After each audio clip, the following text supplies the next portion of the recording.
dernière, vous avez été enthousiaste à l'idée de refaire l'émission. Et donc, je voulais que vous applaudissiez très fort les invités qu'on a aujourd'hui, qui sont venus en toute amitié pour passer un petit moment avec vous. Parce que vous avez vu, je sais mes chéris que c'est une période compliquée avec le Covid, avec ce qui se passe, avec tous les protocoles que vous subissez chaque jour. Pour nous, c'était important de mettre l'accent sur ce qu'on fait tous les jours et l'action auquel vous avez pu bénéficier et de voir que même dans cette période, on continue à avoir de la joie, des sourires et on continue à être utile et on continue à se battre pour que la vie continue. Alors déjà, je voulais qu'on accueille Madame Angelina Bourdieu-Charef, vous pouvez l'applaudir, qui est la seconde élue. Donc je vais lui demander de s'asseoir où elle veut. Donc vraiment, c'est une vraie chance de la voir. Vous allez voir, je vais vous la présenter. Elle va vous expliquer un petit peu son quotidien. Vous allez pouvoir lui poser des questions. Alors j'ai avec nous Yacine, qui est le directeur du club de foot salle Access, qui est un ami que j'ai connu, qu'on s'est connu cette année, et on partage plein de choses, notamment l'excellence et le haut niveau. Parce que il faut savoir que son club fait partie des meilleurs clubs de France. Il joue la Ligue des Champions. D'ailleurs, cette année, ils ont fait un vrai investissement parce qu'ils ont acheté, ils ont permis à un joueur comme Ricardinho, pour les gens qui connaissent un petit peu le futsal, de venir jouer à Asnières. Et c'est une vraie star parce qu'il a été élu plusieurs fois meilleur joueur au monde. Je vais aussi accueillir 2 acteurs, même 3 acteurs. Je vais accueillir Ryan et ces 2 amis qui sont Mohamed Sissé, c'est ça? Mohamed et Wael. Allez, on est parti. Mohamed et Wael. Et puis on a aussi, du coup on a mis les chaises un petit peu loin et vous verrez comme il y a la distanciation, ils vont pouvoir enlever le masque parce qu'ils sont suffisamment loin, comme moi je suis suffisamment loin de vous, et ils peuvent enlever leur masque et dialoguer parce qu'on est à la bonne distance. Et puis pour finir, comme on est au taekwondo et que ça reste quand même notre club à nous, on voulait accueillir Althea qui vient d'arriver championne d'Europe.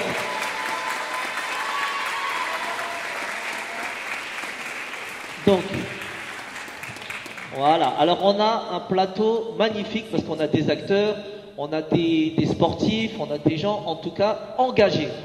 Pourquoi c'est important le mot engagé? Parce que tous ceux que j'ai invités, en vérité, on a un point commun. C'est qu'on est très engagés pour nos idées, pour vous, pour les enfants, pour tous les gens de la ville. Et ça, c'est une valeur qu'on souhaite nous vous transmettre. Pourquoi? Parce que l'engagement, d'accord, le fait de s'engager, de se rendre utile pour les autres, ah ben ça c'est une valeur qui est très importante. Et on voulait la partager avec vous.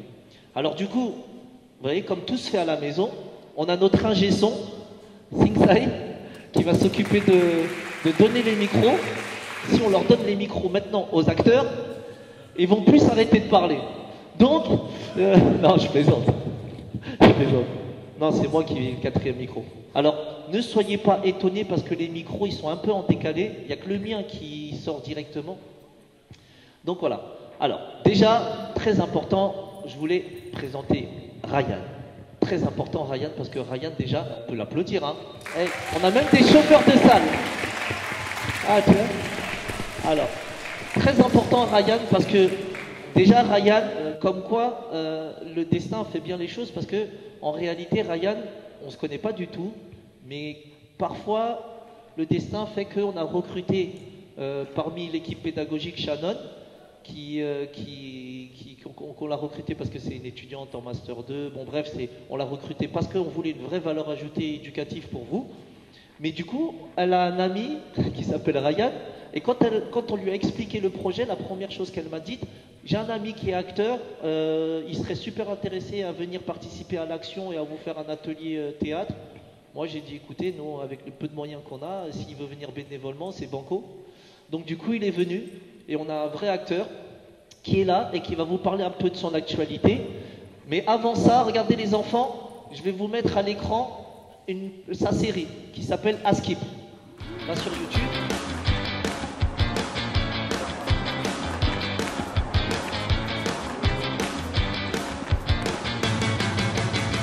On arrive à 2, on est armé comme jamais, on allait le défoncer. Et Bah rien. Ma mère éteint la console parce que je devais aller à table. Ah ouais, je te jure, on dirait qu'elles font exprès pour casser nos stats. Voilà, moi c'est pareil. Hier, je regardais un documentaire sur les cathédrales, très intéressant. Et pile au moment où ils allaient expliquer justement la dynamique des voûtes gothiques. Elle coupe la télé. Salut. Désolé, hein. Je peux te parler 2 secondes, Maxime, s'il te plaît. Youssef qui perd sa défense. La frappe. Et le but. L'assaut. Pas mal. Comment ça, pas mal? T'as pas vu là, je me suis fait peur à moi-même. Eh frère, les troisièmes, on va les défoncer. Alors, je remercie Mohamed Lamine Cissé, qui est acteur et réalisateur. C'est lui le réalisateur. Et il faut savoir que sur un tournage, le patron de l'acteur, c'est le réalisateur. Lui qui a accepté. Les jeunes peuvent venir au tournage. Alors ça, c'était le tournage d'un des épisodes d'hier, c'est ça? Non, ça c'était le tournage du court-métrage de Mohamed Lamine. Court-métrage. Alors, est-ce que tu peux nous dire un petit peu c'est quoi comme court-métrage? Alors, ce court-métrage a été fait pour le concours Nikon Festival. Et le court-métrage s'appelle Pour combien? Ce court-métrage raconte l'histoire d'un groupe de jeunes qui font des paris dans la journée. Et particulièrement, Sia et Mousse, dont j'interprète le rôle, vont tomber amoureux. Il y a le jeu de séduction et le jeu explicitement montré dans le film, avec les paris. C'est surtout une comédie. Génial. En tout cas, pour nous, ça a été vraiment déjà un vrai plaisir d'y avoir envoyé un groupe de jeunes. Je sais qu'à leur retour, ils ont vraiment beaucoup aimé. Je ne sais pas si Ama est dans le coin. Ama est tout en haut là-bas. Alors, vous savez, ça va vous paraître bizarre, mais pourquoi est-ce que je demande à Ama de témoigner? Parce que nous, dans le cadre de l'action qu'on mène, en fait, nous, ce qu'on souhaite, c'est favoriser l'expression. Nous, ce qu'on veut, c'est que vous soyez des enfants qui sachiez exprimer vos sentiments, vos ressentis, que vous sachiez raconter plein de choses sur vous, sur votre vie. Et nous, ce qu'on voulait, c'est favoriser ça, faire en sorte que Ama, qui était plutôt timide, là, vous voyez, elle se retrouve devant 100 personnes et puis elle doit témoigner. On était partis dans Paris 19e voir les acteurs comme Ryan qui étaient en train de tourner leur scène. Et on a pu voir les différents caméramans et les acteurs en pleine action. Est-ce que tu as aimé au point de vouloir devenir actrice? Quand même pas. Non, bon. Pas moi, mais j'ai bien aimé comment ils jouent et c'était intéressant. Ouais. Mais merci pour ton témoignage, Amma. Et du coup, tiens, Ryan récupère le micro. Assis-toi là, pas trop loin.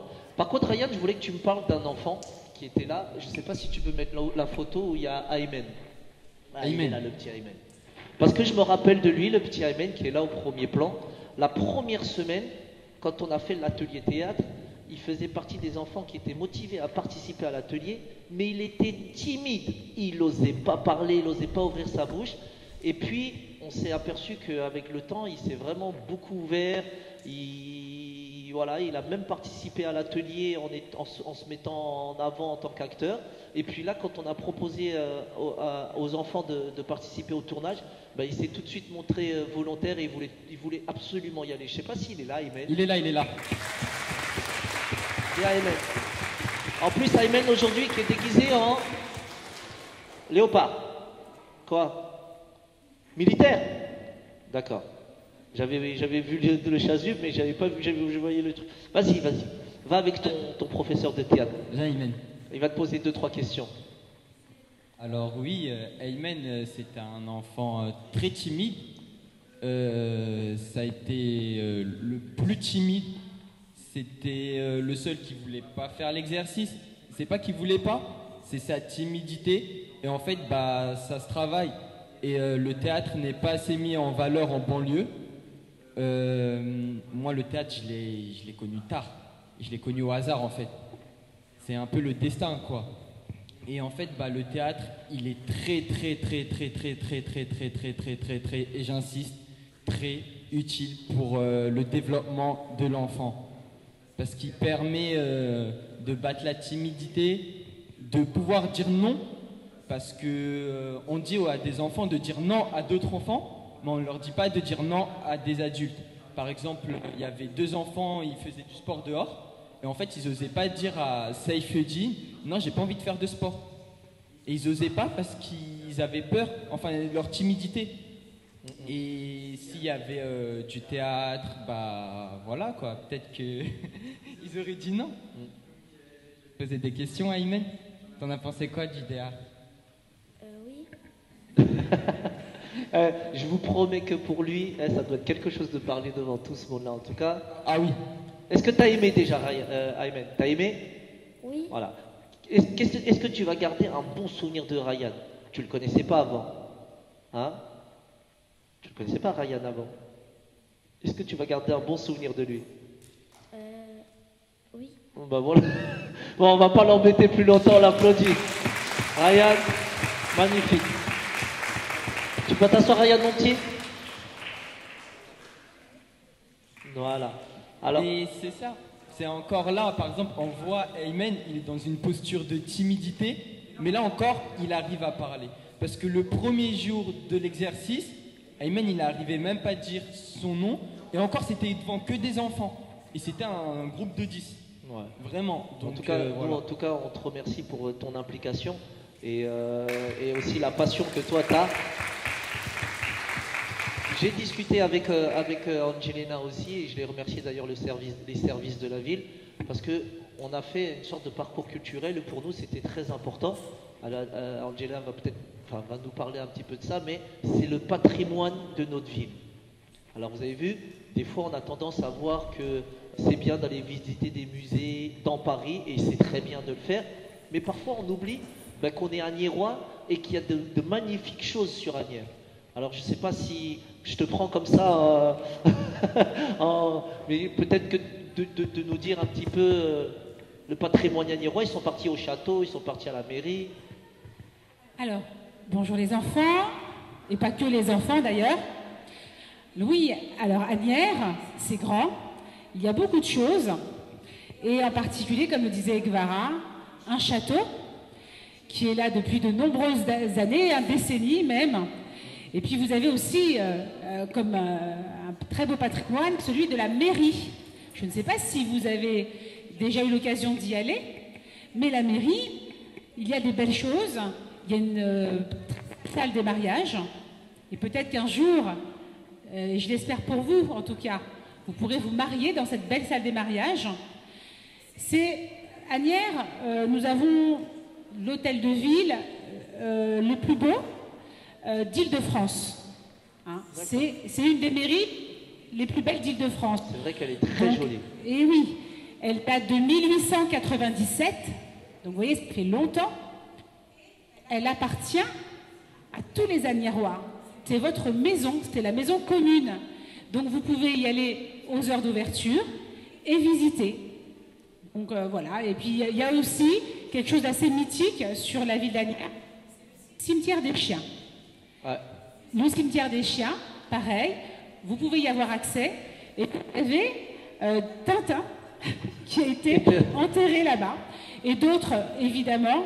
Et c'est aussi un patrimoine qui est exceptionnel et qui n'existe pas dans toutes les villes. Donc voilà, alors, je remercie Guevara pour en tout cas promouvoir ce beau patrimoine à Agnières parce qu'il existe. Et c'est pas tout le monde, en tout cas, qui prendrait le temps, avec les enfants, de visiter le patrimoine de sa ville.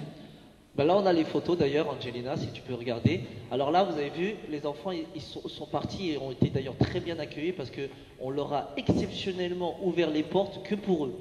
Donc ça, c'est vraiment un beau clin d'œil de la ville et de voir que notre ville est attentif aux actions qu'on peut mener. Et là, regardez, ils ont pu visiter tout le rez-de-chaussée du château. Donc voilà, ils ont fait les photos Insta, les selfies. Donc là, vous avez vu, il y a des bas-reliefs. Après, ils n'ont peut-être pas eu le temps de peaufiner un petit peu tous les œuvres. On aurait aimé avoir vraiment une personne du château qui vienne un peu expliquer, mais ça s'est fait très rapidement. Et en tout cas, on est très heureux qu'ils aient pu visiter ce château qui est magnifique, qui est pas très connu, parce que souvent, c'est vrai, comme dit Angelina un peu pas négligée, mais un peu oubliée. Et moi, ce que je voulais, c'était vraiment remettre en lumière ça. C'était que vous compreniez que vous êtes dans une ville magnifique. Pourquoi? Parce que vous-même, vous êtes magnifique. Vous-même, vous êtes tous des enfants magnifiques.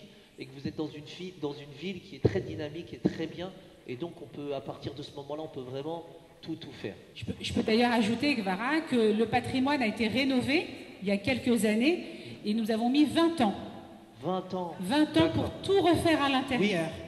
Tout refaire à l'intérieur. Ça a coûté beaucoup d'argent, mais c'était nécessaire pour justement montrer, donc, on avait à Nières un très beau patrimoine, et quand le restaurant, et ça c'est la magie de la belle pierre de l'époque, c'est qu'on a pu, avec donc des bâtiments qui ont plus d'1 siècle, rénover et les remettre comme si on s'était projeté 100 ans avant.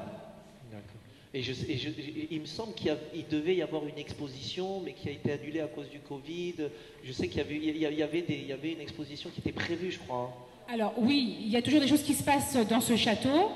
Alors il faut savoir que pour promouvoir justement le patrimoine à Asnières, nous avons décidé, nous, ville d'Asnières, que toutes les classes de CM2, donc chaque année, hein, ça se renouvelle, que les enfants puissent visiter, donc avec une visite guidée, ce château. Applaudissez, c'est bien. Et donc du coup, je voulais passer aussi, à un autre sujet, parce qu'on a mis en avant quelques actions qu'on avait mis en place, mais bon, je vais pas me répéter là, parce qu'on a pris le temps d'en discuter avec Angelina, on a pris le temps d'en discuter avec Yacine, même si au départ Yacine, et il savait pas trop, parce que je l'ai eu au téléphone, Yacine. C'est vrai que je lui ai dit, ouais Yacine, allô, j'ai besoin de la Wi-Fi, on fait une action pour les jeunes, et c'est vrai que c'était un petit peu vague, et en fait il m'a fait la surprise de venir, et quand il est venu, il m'a dit, bah écoute, j'ai tout compris, et pourquoi je me sers de ça pour introduire tout simplement le fait de croire en ce qu'on fait, et d'être motivé dans ce qu'on fait.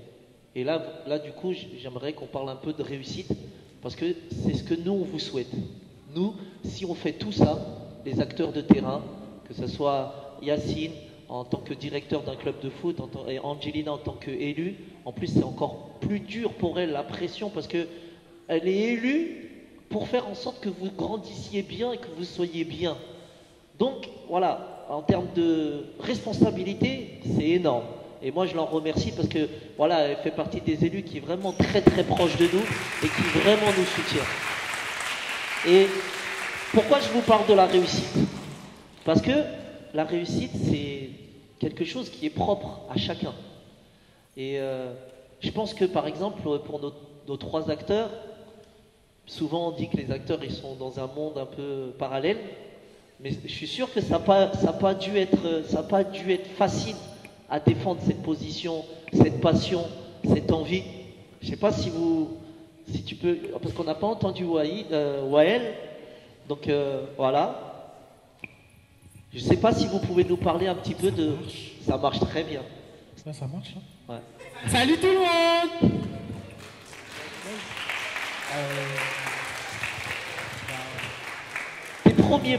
Tes premiers pas dans ce monde, comment tu t'es dit, aujourd'hui, je veux devenir acteur, je veux devenir réalisateur, je veux être dans ce monde-là? En vrai de vrai, il faut savoir que je suis quelqu'un de très timide de base. J'ai peur des gens. Et franchement, ça a été grâce à mon mentor qui m'a fait sortir en fait de cette bulle. En fait, j'étais trop sur moi-même et en fait, il m'a dit vas-y, lance-toi, et je me suis lancé.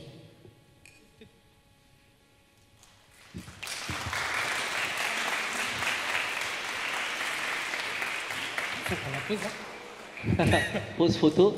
Mais est-ce que tu as rencontré des difficultés? Par exemple, quand tu t'es dit je vais y aller, tout ça, est-ce que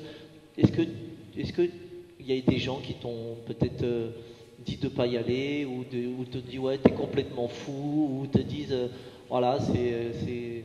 Réellement, non. Mon premier ennemi, mon premier obstacle, c'était moi-même. Ah ça c'est bien de dire ça. Le premier obstacle c'est soi-même. Et j'aimerais vous dire, oui vous tous là-bas, Croyez en vous, parce que vous pourrez aller loin, et vous êtes une génération magnifique, et franchement, croyez en vos rêves. Bravo. Mohamed, est-ce que tu partages la même trajectoire ou déjà réalisateur, c'est quand même rare d'avoir des réalisateurs jeunes.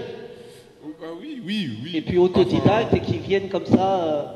Après moi en soi c'est un peu différent parce que moi j'ai envie de devenir acteur, mais en fait je peux pas rester juste sous le rôle juste d'acteur. En fait je voulais aller beaucoup plus loin, faire mes propres films parce que sinon on peut pas avancer. Surtout quand on vient de banlieue et qu'on n'a pas les relations du cinéma. Le réseau. C'est un peu dur. Oui, voilà, le réseau. Le réseau. C'est un peu dur. Donc, avec des amis, on s'est dit, faisons nos propres films. On est talentueux à notre manière et on peut faire des histoires tout seul. Il faut juste avoir le matériel et on se crée notre propre réseau. Génial. En tout cas, c'est génial. Comme quoi, il faut vraiment croire en soi. Yacine, je voulais en venir à toi parce que je sais que avant d'être directeur, tu as été joueur. Tu as été gardien, si je ne me trompe pas. Et justement, raconte-nous un petit peu, c'est quoi ces années de sportif pour devenir ensuite directeur d'une association. Tout d'abord, je voulais juste vous féliciter tous, les organisateurs, les éducateurs, mais aussi les enfants, parce que j'ai été très très impressionné quand je suis descendu voir un peu à quoi correspondait l'action. Et j'ai vu des enfants qui s'amusaient, qui étudiaient, qui lisaient. Franchement, bravo, parce que ça demande quand même de la patience, et vous en avez eu pour faire toutes ces choses-là. Et j'espère que vous êtes vraiment amusés. Maintenant, pour revenir un peu à mon parcours, alors qu'est-ce qui a fait aujourd'hui, que j'ai été joueur gardien de l'équipe de France, puis aujourd'hui directeur du club? C'est tout simplement que quand j'avais votre âge, je donnais du temps à chacune des choses. J'ai donné du temps à l'école, mais aussi au jeu, mais aussi à essayer de prendre soin de mes copains, de ma famille, etc. Et c'était de trouver de l'équilibre et surtout de croire en soi. Vous êtes tous des capacités, il faut les exploiter, il ne faut pas vous mettre trop de limites. Si vous vous mettez trop de limites, ah non, je ne vais pas y arriver, oui, là, vous n'y arriverez pas. Par contre, si vous vous dites, allez, il n'y a pas de raison, je peux y arriver, je vais y aller, et vous allez réussir, et vous allez être très surpris par votre capacité à pouvoir réussir. C'est un petit peu ça la réussite. C'est croire en soi, c'est d'être équilibré, donner du temps à tout, pas trop de temps aux écrans et aux jeux, etc. Et inversement, pas trop non plus trop de temps à étudier parce qu'il faut vraiment donner la place à tout. Trouver un vrai équilibre. Un juste milieu. Voilà, trouver un juste milieu. Est-ce que, du coup, on a une vraie fibre artistique. Là, avec nous, on a une fibre un peu sportive. On va finir avec l'avenant, on va finir par le théâtre, comme un petit, mais on va finir par... Mais je voulais aussi qu'on parle de la réussite, on va dire, autour du militantisme, autour de l'engagement. Je ne sais pas, parce que peut-être aujourd'hui, les enfants, est-ce que déjà vous savez tous qu'est-ce qu'un élu? Déjà, la première question, à ce qu'on entend, c'est, moi j'aimerais bien que tu nous parles un petit peu de toi, de ce qui t'a amené toi à, je dirais pas le mot politique, mais qu'est-ce qui t'a amené toi à t'engager au service des gens, au fait d'être utile aux autres? Qu'est-ce qui a fait que de la jeune fille que tu étais, on se connaît depuis longtemps, et qu'est-ce qui fait qu'à un moment donné tu te dises moi je vais essayer de m'impliquer dans la vie politique de ma ville et d'être utile à mes concitoyens? Je vais essayer de résumer un petit peu, ça va pas être facile, mais si je dois revenir en arrière, eh bien les enfants, moi j'étais un peu comme vous, avec Ekvara d'ailleurs, parce qu'avec Ekvara on se connaît de l'époque de l'école. On était ensemble, alors il y avait la primaire et le collège, donc vous voyez ça fait déjà plusieurs années, ça fait déjà plus de 30 ans. On a grandi ensemble pratiquement. On a grandi ensemble, pas loin l'un de l'autre, dans une ville à proximité. Et j'ai eu la chance d'avoir pu évoluer avec des personnes qui faisaient comme fait Ekvara. Ce qui veut dire que il y a des gens dans la vie qui dédient leur vie aux autres, qui donnent le bon exemple. Et moi, j'avais ces souvenirs-là. Et quand j'ai grandi, mon idée à moi était de reproduire ce que j'avais pu voir dans mes quartiers. J'ai eu la chance de croiser monsieur le maire, monsieur Achliman, qui très clairement m'a demandé de faire partie de son équipe municipale en 2008, donc il y a déjà quelques années, il y a 12 ans maintenant. Et voilà, nous avons eu la chance d'être élus en 2014 et j'ai la chance de m'occuper de votre quartier, des solidarités aussi. Les solidarités, c'est tout ce qui me résume, je pense. Mon mandat à moi, c'est de servir les autres. Voilà, c'est mon seul but. Donc je le fais à travers mes mandats. Et c'est vrai que, comme disait Yacine, lorsqu'on voit le résultat de notre investissement, des subventions que nous donnons aux associations dont fait partie Egvara, et d'autres d'ailleurs du secteur, eh bien on est fiers. On est fiers de voir que les fonds, l'argent en tout cas, est utilisé très utilement, que vous les enfants, vous puissiez vous épanouir dans les activités qui sont proposées et qui sont multiples, qu'elles soient éducatives, sportives, culturelles. Et ça, pour moi, c'est ma récompense. C'est de savoir que je sers à quelque chose. Voilà à quoi doit servir un élu dans une ville. Bravo. Bravo, bravo, c'est un super résumé. Mais je voudrais vraiment pas qu'on la réduise qu'au rôle d'élu parce que moi je la connais. Et c'est vrai qu'elle était déjà très très impliquée avant même d'avoir un rôle d'élu. C'était quelqu'un qui avait déjà un très gros cœur et qui était très très à l'écoute des autres. Donc voilà, pour moi son engagement politique, c'est qu'une facette en plus qui lui permet d'œuvrer pour les autres. Et puis elle l'a bien dit, hein, on est soutenu financièrement, on est soutenu au niveau des structures. D'ailleurs cette action a été financée par le conseil, par le département du 92. Donc voilà, c'est un soutien à tous les titres.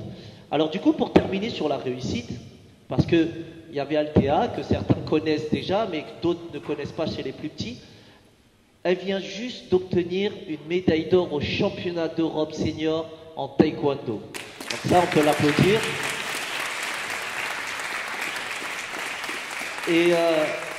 Et grâce à son résultat et à celui de Cyriane Ravet, qui est aussi un membre du club, on est rentré dans l'histoire en fait, le club. C'est qu'on est le seul club de taekwondo à avoir obtenu 2 médailles d'or sur un championnat d'Europe senior. Ça s'était jamais fait en France. Et là, on rentre dans l'histoire grâce à ces 2 résultats-là. Alors, c'est un peu compliqué pour moi de parler de ça parce que du coup, c'est moi qui entraîne, c'est moi qui dirige le club. Et donc, je mets en avant tout le travail de formation, la qualité de formation. Et je voulais qu'elle parle un petit peu de son parcours, notamment parce qu'elle n'est pas de la ville, elle vient d'une autre ville. Mais son parcours est important pour moi, à mon sens, parce que ce que j'aimerais qu'elle expose, c'est l'ouverture des possibilités. Tu peux nous parler un petit peu de ton parcours? Althea, c'est une grande championne, mais elle est timide. Il va falloir que tu rapproches ton micro et que tu parles plus fort. Mais c'est bizarre de voir une championne violente comme ça et timide comme ça. Mais bon. Premièrement, je voudrais remercier toutes les personnes du club, tous mes camarades et aussi Egvara pour nous avoir entraînés, nous avoir encadrés, parce que c'est grâce à vous qu'on a été champions d'Europe, Cyriane et moi. Donc je voudrais des applaudissements pour Egvara et ses camarades.